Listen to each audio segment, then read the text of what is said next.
कहते हैं हर हॉस्टल में कुछ न कुछ राज छुपे होते हैं, लेकिन अमेरिका के छोटे से शहर ग्रीली में बना वेंटेज हॉल वो जगह है जहां रातें नींद नहीं सिहरन लाती हैं। साल था 1962। यूनिवर्सिटी ऑफ नॉर्दर्न कोलोराडो ने नया गर्ल्स हॉस्टल खोला। वेंटेज हॉल सब कुछ बिल्कुल नया था। दीवारें चमक रही थी और छात्राओं में उत्साह था।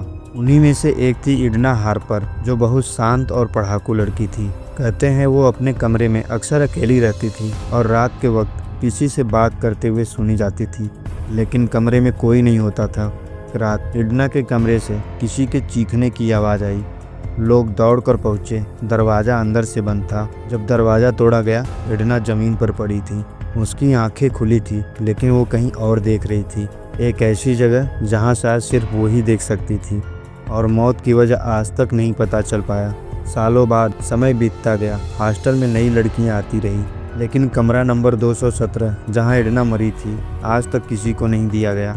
लेकिन 1998 में एक लड़की सराह को गलती से वही कमरा अलॉट कर दिया गया। शुरुआत में तो सब सामान्य था, लेकिन तीसरी रात सराह ने कुछ अजीब चीज़ें नोटिस की। रात के वक्त खिड़की अपने आप खुल जाती थी, किताबें खुद ब खुद जमीन पर गिर जाती थी, और सबसे डरावनी बात, जब वो सोने लगती तो कानों में किसी के धीरे धीरे फुसफुसाने की आवाज़ आती थी। एक रात सराह ने हिम्मत करके अपने कमरे में कैमरा लगाया। अगली सुबह जब उसने फुटेज देखी तो कुछ सेकंड के लिए कैमरे के सामने एक धुंधली परछाई आई जो बिस्तर के पास खड़ी थी और धीरे धीरे गायब हो गई। सराह ने अगली ही सुबह हॉस्टल छोड़ दिया। आज भी वेंटेज हॉल में लड़कियां रहती हैं, पर कोई भी कमरा नंबर 217 के पास नहीं जाती। कुछ लोगों ने तो वहां धीरे धीरे रोने की आवाज़ें और पियानो की धुन सुनी है, जबकि वहाँ कोई पियानो नहीं है। एक बार एक मेंटेनेंस वर्कर ने बताया, मैं कमरे की सफाई करने गया था। खिड़की के पास एक लड़की बैठी थी, बाल खुले हुए और सिर झुका हुआ था। जब मैंने पूछा आप कौन हैं, उसने सिर उठाया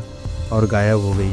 यूनिवर्सिटी ने कभी इस कहानी को सार्वजनिक रूप से स्वीकार नहीं किया, लेकिन कई पुराने रिकॉर्ड्स बताते हैं कि इडना की मौत के बाद उस कमरे को परमानेंटली सील कर दिया गया। फिर भी किसी अनजाने कारण से वो दरवाज़ा बार बार अपने आप खुल जाता है। कई बार सुरक्षा गार्ड्स ने सीसीटीवी में कमरे के दरवाजे पर किसी साये को देखा है। और हाँ, हर साल 12 अक्टूबर की रात जब इडना की मौत हुई थी, हॉस्टल की तीसरी मंजिल की लाइट अपने आप झिलमिलाने लगती है। एक भारतीय स्टूडेंट अनाया, जो कुछ साल पहले वहां पढ़ने गई थी, सैटरडे का दिन था। अनाया ने सोचा आज दोस्तों के साथ सबसे ऊपर वाली मंजिल पर जाकर नाइट आउट करेंगे। वो अपने सभी दोस्तों को मैसेज से इनवाइट करती है कि कौन कौन मेरे साथ सबसे ऊपर वाली छत पर चलेगा। कुछ को तो पता था उस कमरा नंबर 217 के बारे में, जिन्होंने साफ मना कर दिया, और कुछ को इसके बारे में बिल्कुल भी अंदाजा नहीं था। अनाया मेज से खाना पीना खाकर अपने दोस्तों के साथ सबसे ऊपर वाली मंजिल पर चल देती है। उस समय घड़ी में 11:30 बज रहे थे।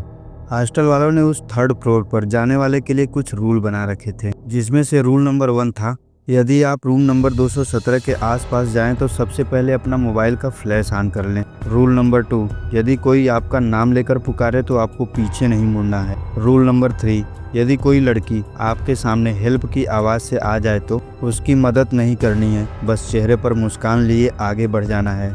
रूल नंबर 4, आपको बिना शोर मचाए जोरों से भागना है। रूल नंबर 5, आपके पीछे से बच्चे के रोने की आवाज़ आएगी, लेकिन आपको अपने कान बंद कर लेने हैं, और यदि आपने अपने कान बंद नहीं किए तो वो आपको अपने वश में कर लेगी, फिर आपको कोई नहीं बचा सकता। रूल नंबर 6, आपको रूम नंबर 217 से बहुत ज़ोरों से रोने की आवाज़ आएगी, लेकिन आपको उस रूम की ओर देखना ही नहीं है, और यदि आपने देखा तो देखते ही पजेश कर लिए जाओगे। और इस रूल के बारे में अनाया को बिल्कुल भी नहीं पता था, और सभी को रूल पता था। वो बच के आगे निकल गए, बट अनाया उस रोती हुई लड़की की ओर देख लेती है, जिससे वो आत्मा अनाया की बॉडी को पजेस्ट कर लेती है। और सबसे भयानक दृश्य तब आया जब उस आत्मा ने उसी समय अनाया को तीसरी मंजिल से छलांग लगाने को मजबूर कर दिया, और अनाया वहां से छलांग लगा देती है, जिससे उसके प्राण निकल जाते हैं। कुछ लोग इसे अनाया के नशे में होने से कूदने का कारण बताते हैं, तो कुछ लोग उस कमरा नंबर 217 में रह रही आत्मा का कारण बताते हैं। ये मिस्ट्री बनी हुई है जिसे अमेरिकन पुलिस भी सॉल्व नहीं कर पाई। आज भी जो छात्र उस हॉस्टल में रहते हैं कहते हैं, अगर रात को कोई फुसफुसाहट सुनाई दे तो जवाब मत देना, क्योंकि वो शायद कोई इंसान नहीं होता। कभी किसी हॉस्टल में अकेले रहो तो याद रखना, हर दरवाज़ा सिर्फ बाहर की दुनिया की ओर नहीं खुलता, कुछ दरवाजे उस दुनिया की ओर भी जाते हैं जहां कोई लौट कर नहीं आता। तो दोस्तों ये थी अमेरिका के एक भूतिया हॉस्टल जो अपने रूम नंबर 217 के नाम से फेमस है। तो दोस्तों वीडियो पसंद आया तो वीडियो को लाइक और चैनल को सब्सक्राइब ठोको यार। बाकी मिलते हैं नेक्स्ट वीडियो में, तब तक के लिए धन्यवाद।